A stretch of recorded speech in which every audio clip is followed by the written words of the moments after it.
الحمد لله لوليه والصلاة والسلام على نبيه أما بعد فأعوذ بالله من الشيطان الرجيم بسم الله الرحمن الرحيم وإن طائفتان من المؤمنين اقتتلوا فأصلحوا بينهما فإن بغت إحداهما على الأخرى فقاتلوا التي تبغي حتى تفيء إلى أمر الله فإن فاءت فأصلحوا بينهما بالعدل وأقسطوا إن الله يحب المقسطين صدق الله مولانا العظيم وصدق رسوله النبي الكريم ونحن على ذلك لمن الشاهدين والشاكرين والحمد لله رب العالمين۔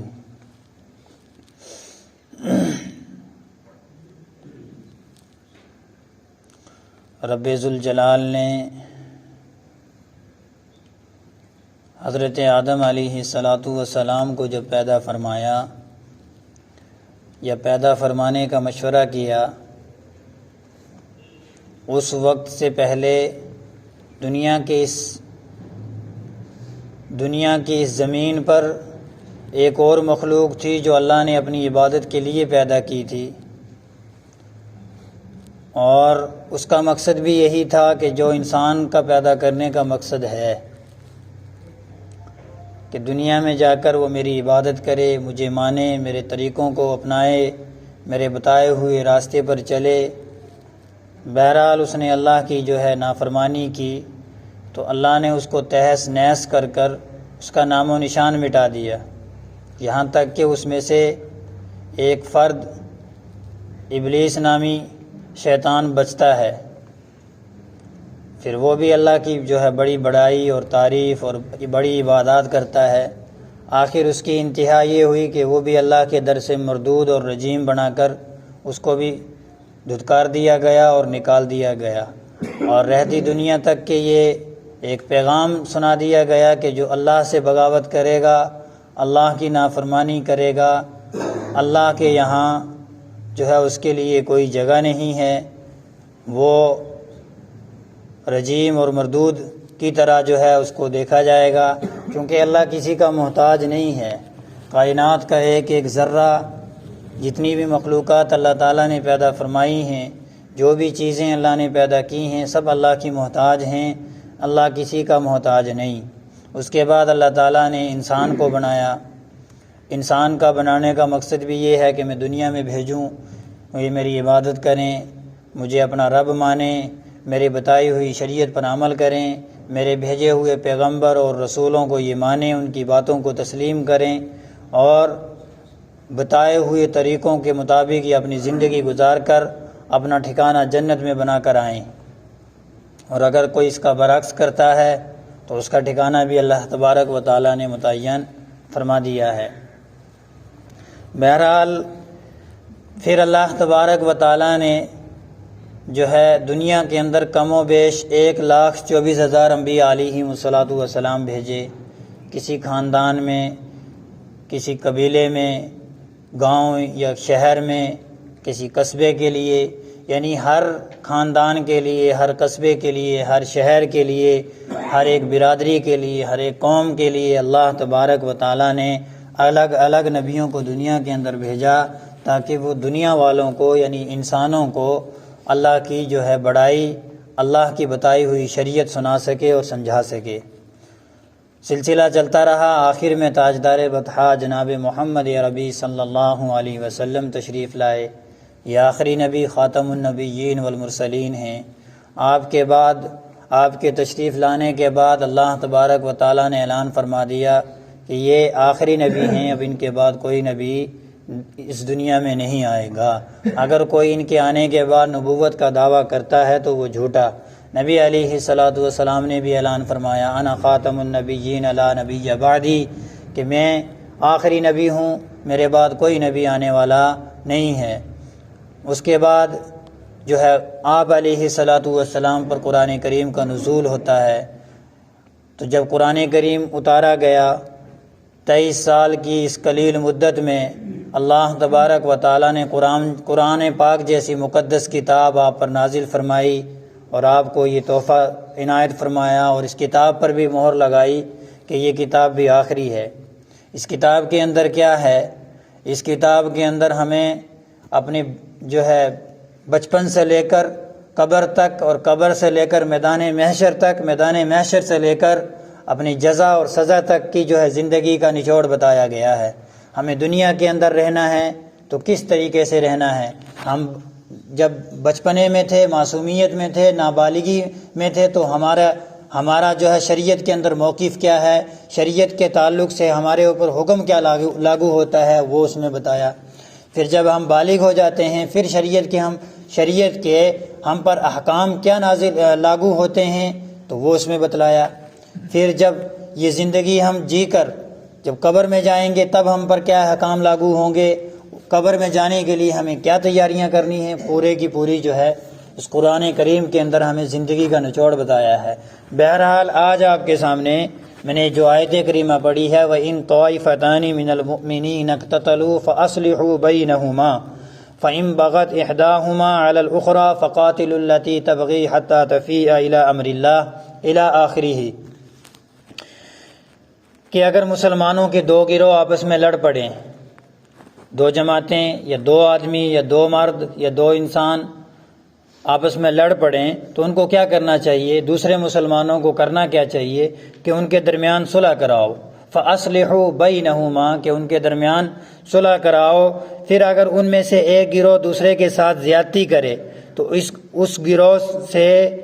لڑو جو زیادتی کر رہا ہے۔ اگر کوئی کسی پر ظلم کر رہا ہے تو اللہ تبارک و تعالیٰ نے یہ کہا کہ اس ظلم کو روکو، جو زیادتی اور ظلم کر رہا ہے اس کو بول کر لڑ کر اس سے رکواؤ اس ظلم کو، چونکہ یہ پیغام جو ہے یہ کوئی ہمارا اپنا گھڑا گڑایا نہیں ہے۔ قرآن کریم نے ہر ایک چیز ہمیں بتائی ہے۔ ہمیں لڑائی کے جب آپس میں اکٹھے رہنا ہے، ایک ساتھ چلنا ہے، تو لڑائیاں بھی ہونی ہیں۔ اب جب لڑائیاں ہوں گی تو ایک طرف سے تو ظلم ہو گئی، اگر دونوں حق پر ہوتے تو لڑائی نہ ہوتی۔ ایک حق پر ہے، ایک ناحق ہے، تو جو حق پر ہے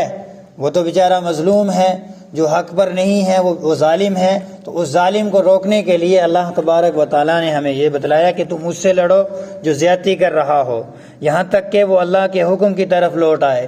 اللہ کے حکم کی طرف، یعنی کہ وہ حق پر آ جائے۔ چنانچہ اگر وہ لوٹ آئے تو ان کے درمیان انصاف کے ساتھ صلح کرا دو،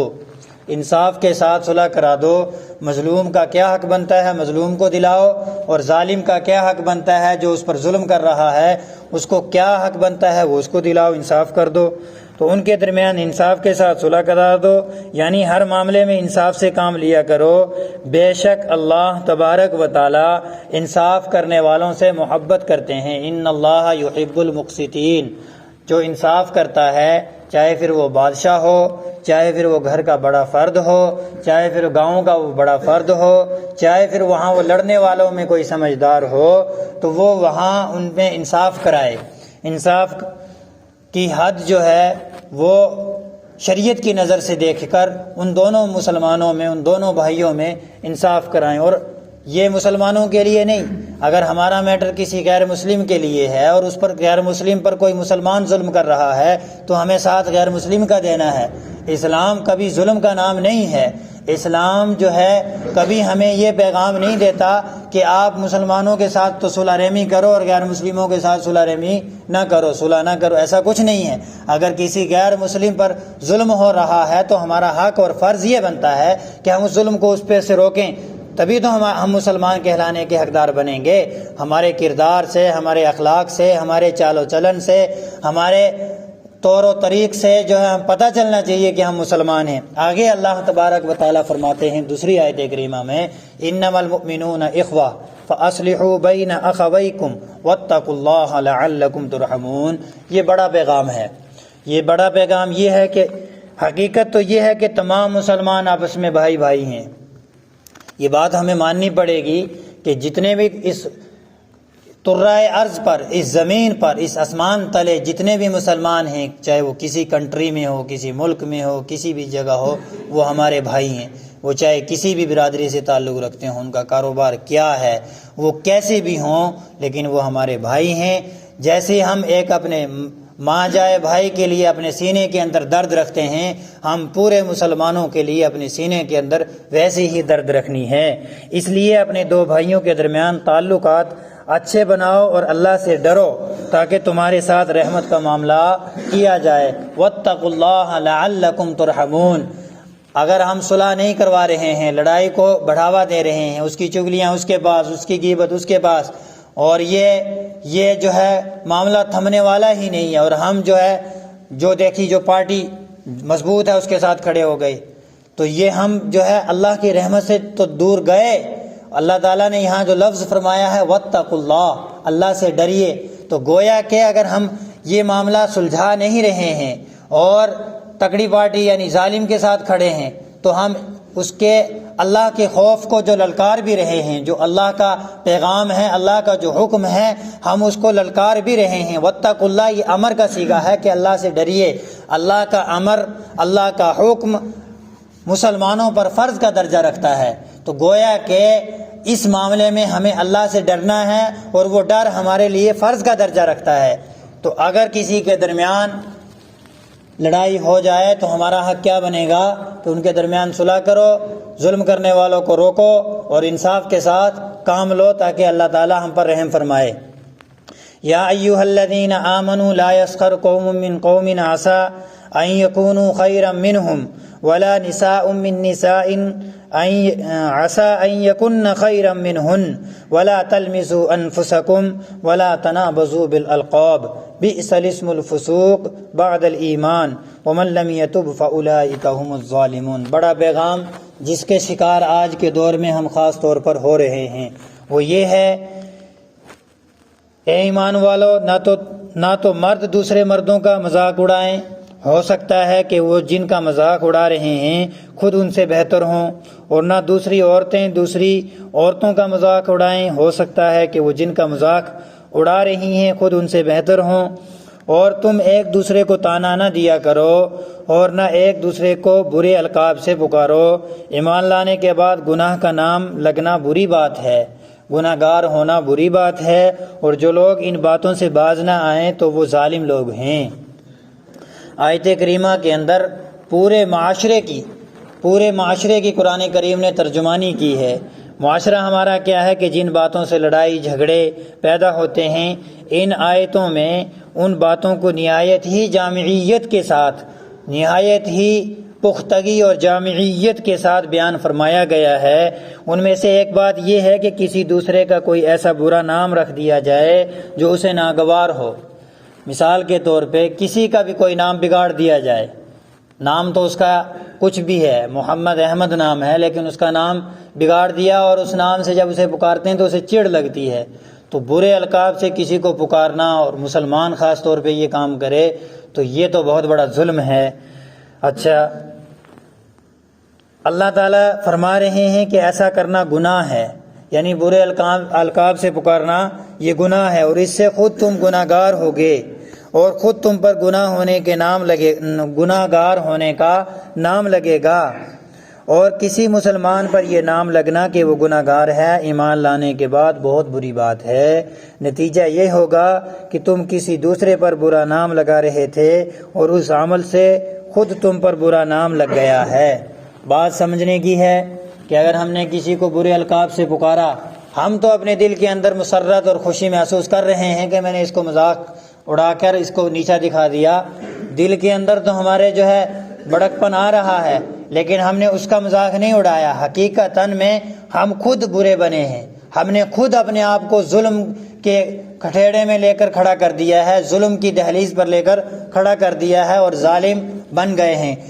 بات سمجھنے کی یہ ہے کہ ایمان لانے کے بعد انسان گناہ کرے، یہ اس کے لیے بہت بڑی بات ہے، بہت بڑی اور بری بات ہے کہ ایمان لانے کے بعد انسان گناہ کے اندر ملوث ہوتا جا رہا ہے۔ اور سب سے بڑا گناہ یہ ہے کہ آپس میں لڑائی جھگڑے، برے القاب، ایک دوسرے کو تانے دینا، ایک دوسرے کو نیچا دکھانا، ایک دوسرے کا مذاق اڑانا، عورتوں میں خاص طور پر یہ برائیاں پائی جاتی ہیں، جہاں بھی عورتوں کا مجمع لگتا ہے، مجمع جمتا ہے یا 4 5 10 اکٹھی ہو کے بیٹھتی ہیں تو وہ غیبتیں شروع کر دیتی ہیں، ایک دوسری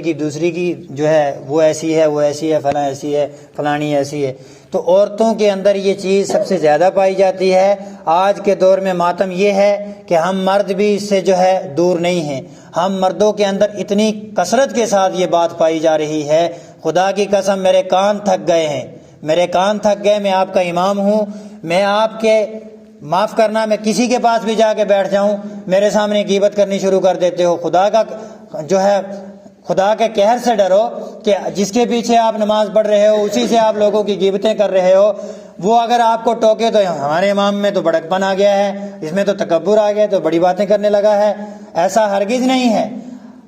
میرے سامنے تو مت کرو اور دوسرے اپنے مسلمان بھائیوں کے سامنے بھی مت کرو۔ اپنے آپ کو ٹٹولو کہ یہ بات آپ کے اندر ہے، یہ عیب ہمارے اندر ہے کہ ہم جہاں بھی 2 4 5 7 بیٹھتے ہیں ہم غیبت کرتے ہیں، یہاں تک کہ ہماری مسجدیں بھی پاک نہیں ہیں۔ مسجدوں میں آ کر بھی ہم جب بیٹھتے ہیں تو مسجدوں میں بیٹھ کر بھی ہم مسلمان بھائیوں کی غیبت کرتے ہیں، فلانا ایسا، فلاں ایسا، فلاں ایسا، فلاں ویسا۔ یہ غیبتوں کا اڈا ہم نے مراکز اور مساجد کو بھی بنا لیا ہے، اپنے گھروں کو بھی بنا لیا ہے، اپنی مجلسوں کو بھی بنا لیا ہے، اپنی دکانوں کو، جہاں بھی ہم بیٹھیں ہم نے غیبت کا، چغلخوری کا، الزام کا یہ ہم نے اڈے کھول لیے ہیں۔ اللہ کا یہ پیغام ہے کہ ان اڈوں کو بند کرو ورنہ تم سخت ظالموں میں سے شمار کیے جاؤ گے۔ آگے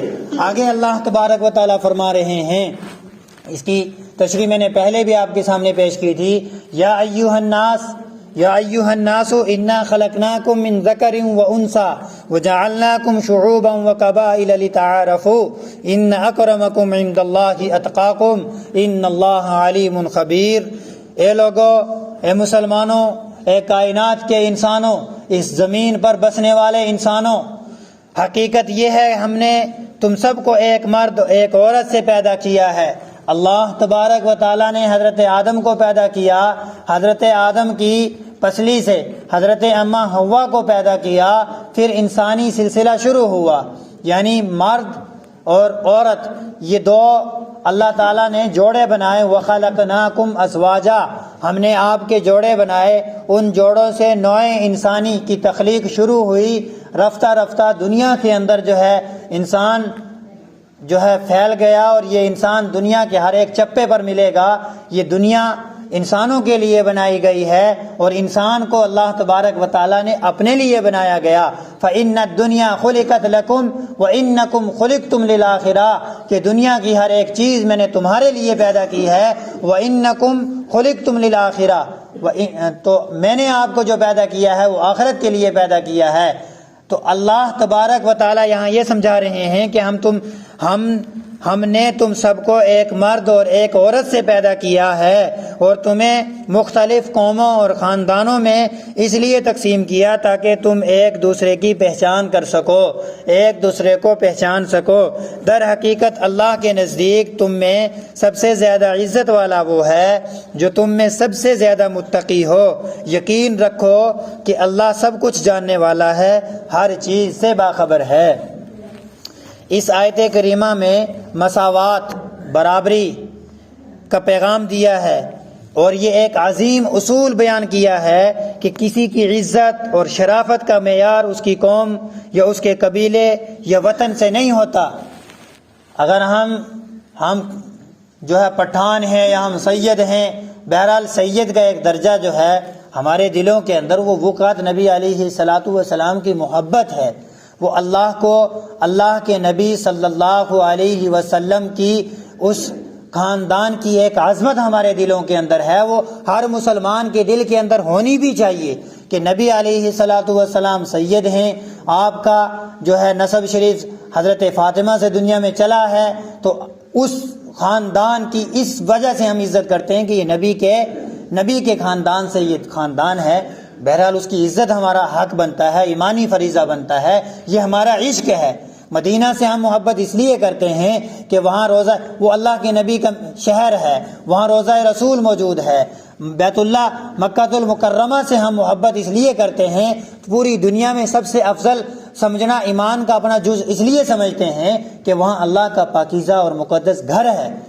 باقی کوئی علاقے کے اعتبار سے، کوئی قوم کے اعتبار سے، کوئی خاندان کے اعتبار سے، کوئی مالداری کے اعتبار سے، کوئی غریبی کے اعتبار سے ہم سے بڑا چھوٹا نہیں ہو سکتا۔ قرآن ہمیں یہی پیغام دے رہا ہے، اللہ کی نظروں میں بڑا وہ ہے جو اللہ کی خوف و خشیت کے ساتھ زندگی جیے گا، سنت رسول کے ساتھ زندگی جیے گا، شریعت مطہرہ پر چل کر زندگی جیے گا۔ غیبت، الزام، تہمت، برائیوں، جھوٹ، زنا، بدکاری، شراب، چوری، ان تمام چیزوں سے بچ کر جو صرف ایمان باللہ کے ساتھ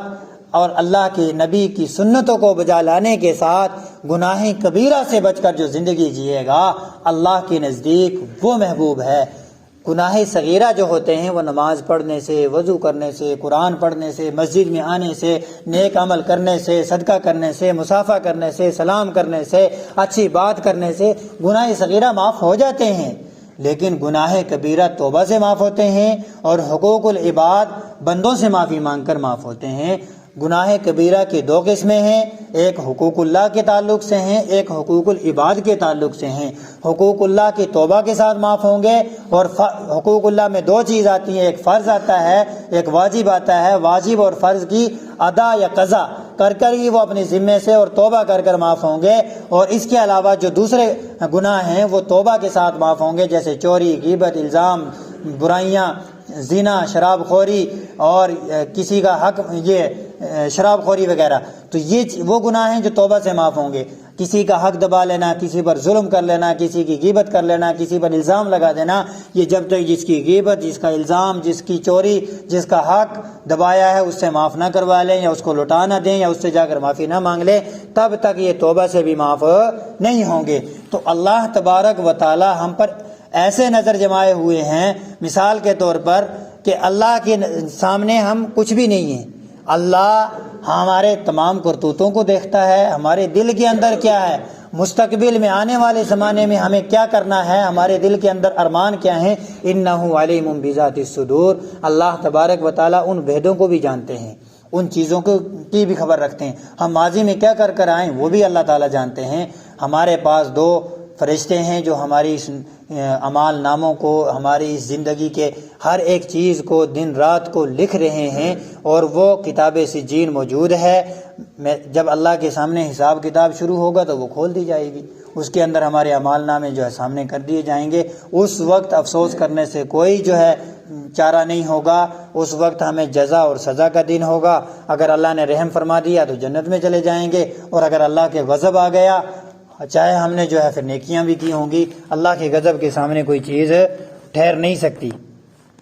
آگے آج کا جو پیغام ہے انہی چند آیتوں میں یہ بتاؤں گا کہ ہمارا معیار ختم ہوتا جا رہا ہے۔ ہمارے دلوں کے اندر سنت کی اہمیت نہیں ہے، قرآن کی اہمیت نہیں ہے، مسجد کی اہمیت نہیں ہے، ہمارے دلوں میں علماء کی توقیر نہیں ہے، حافظوں کی توقیر نہیں رہی، ہمارے دلوں کے اندر اور تو اور اپنی بہنوں کی، ماؤں کی عزت کی توقیر اور غیرت نہیں رہی۔ اگر ہمارے اندر غیرت ہوتی تو حجاب کے لیے ہماری بیٹیاں سڑک پر نکل کر اپنی اس عزت کو بچانے کے لیے یہ پروٹیسٹ نہ کرتی۔ آج اگر ہمارے اندر غیرت ہوتی تو ہماری بہنیں گھروں کے اندر محفوظ ہوتی۔ آج ہمارے اندر غیرت ہوتی تو ہماری مائیں، ہماری بہنیں، ہماری معصوم بچیاں غیروں کے نہ جاتی۔ یہ ارتداد کی جو ہوا چل رہی ہے، مسلم بچیاں مرتد ہو رہی ہیں، ہماری بے غیرتی کا، بے حمیتی کا، بے حسی کا، جاہلی اور کاہلی اور سستی کا خمیازہ بھگت رہی ہیں ہماری بیٹیاں۔ اللہ کے لیے اپنی اس ارتداد کی ہوا کو روکنے کے لیے اپنے گھروں کو قرآن کی تعلیم سے اجاگر کریں، اپنے بچوں کو قرآن سکھائیں، سنت رسول پڑھائیں، قرآن سکھائیں، اپنے آپ کو دین اسلام پر لے آئیں۔ نام کا مسلمان بن کر زندگی نہ گزاریں، نام کا مسلمان بن کر ہماری مغفرت نہیں ہوگی، ہمیں کام کا مسلمان بننا پڑے گا۔ ہم لگیں چہرے سے کہ ہمارے اندر مسلمانی کوئی ثبوت ہے، ہم دل کی جب بات کریں، ہماری بات کے اندر ایک ایسی ایک تڑپ ہو، ایسا ایک دم ہو، ایسی ایک اڑن ہو کہ ہمیں لگے کہ ہم ایک مسلمان بول رہے ہیں، ہم اللہ کے نبی کے امتی بول رہے ہیں، ہم قرآن کی آواز کو سنا رہے ہیں، اور ہم جب سنیں دین کی اس بات کو تو ہمارے دل پر وہ ایسے اثر کرے کہ جیسے واقعتاً یہ دل پر ایک چوٹ لگائی جا رہی ہے۔ ایسا نہیں ہے اب سنی مسجد میں جمعہ سلام پھیرا، دعا ہوئی مسجد سے باہر، اتنی دفعہ میں نے کہا کہ سنتیں پڑھ کے جایا کرے، کسی پر کوئی اثر نہیں پڑتا، چونکہ ہم نے رسمی ہر ایک چیز کو بڑھا لیا ہے۔ اصلی طور پر ہم حقیقت میں کسی چیز کو سیریس لیتے ہی نہیں ہیں۔ اگر اس سیریس کو، ہر ایک چیز کو ہم سیریس نہیں لیں گے، حقیقت نہیں لیں گے، خدا کی قسم ہمارے جنازے ہمیں نصیب نہیں ہوں گے۔ ہمیں جو ہے یہ کل ہمیں یہ مسجدیں، یہ ہماری نسلیں، ہماری بچیاں، ہماری مائیں بغیر جو ہے بے پردہ اور یہ ہم سے چھینتی نظر آئیں گی۔ یہ وقت آ چکا ہے، ہم کھل کر ان ممبروں سے آپ کو کیا بتائیں، اور قرآن پڑھ کر سنا دیا، بتا دیا، آواز کانوں میں پڑ گئی، حالات آپ اپنی آنکھوں سے دیکھ رہے ہیں کہ مسلمانوں کے حق میں حالات نہیں ہیں۔ مسلمان اپنے اعمال کی وجہ سے پیٹا جا رہا ہے، پٹتا جا رہا ہے، مرتا جا رہا ہے، روز مرہ جو ہے اس پر کوئی جو ہے بچانے والا، کوئی جو ہے اس کا مسیحا نہیں آ رہا ہے۔ خود مسیحا بنو، خود اپنی بہنوں کی جو ہے غیرت وہ عزت بچانے کے لیے باغیرت بنو، بے غیرت مت بنو، باحمیت بنو، بے حمیت مت بنو، باحث بنو، بے حس مت بنو۔ باحث بن کر اور چستی کے ساتھ زندگی جیو، اس سستی کو، اس کاہلی کو، لاپرواہی کو اپنی زندگیوں سے نکالیں، سنت رسول کو سیکھیں، اپنے چہروں پر سجاؤ اس سنت کو، اپنے بدن پر سجاؤ اس سنت کو، اپنے سینے سے لگاؤ اس قرآن کو، اپنے نماز سجدے کر کر اپنی پیشانی کو جو ہے مسلمان بناؤ، اپنے آپ کو مسلمان کے دائرے کے اندر لا کر زندگی گزارو۔ اللہ پاک ہم سے یہی چاہ رہا ہے، اگر نہیں آئے اس دائرے کے اندر، اس اسلامی دائرے کے اندر نہیں آئے، ایمان کے کٹھیڑے کے اندر اگر نہیں آئے، تو آنے والا وقت ہمارے لیے بربادی کا ہے۔ آنے والا وقت ہمارا جو ہے وہ آپ حضرات بھی جانتے ہیں، ہم نے بھی بتلا دیا، بارہا بتلا دیا، بتلایا جا رہا ہے، پھر اس کے ذمہ دار ہم خود ہوں گے، ہمارے اعمال ہوں گے۔ اللہ پاک ہم سب کو کہنے سنت سے زیادہ عمل کی توفیق نصیب فرمائے۔ وآخر دعوانا الحمدللہ رب العالمین۔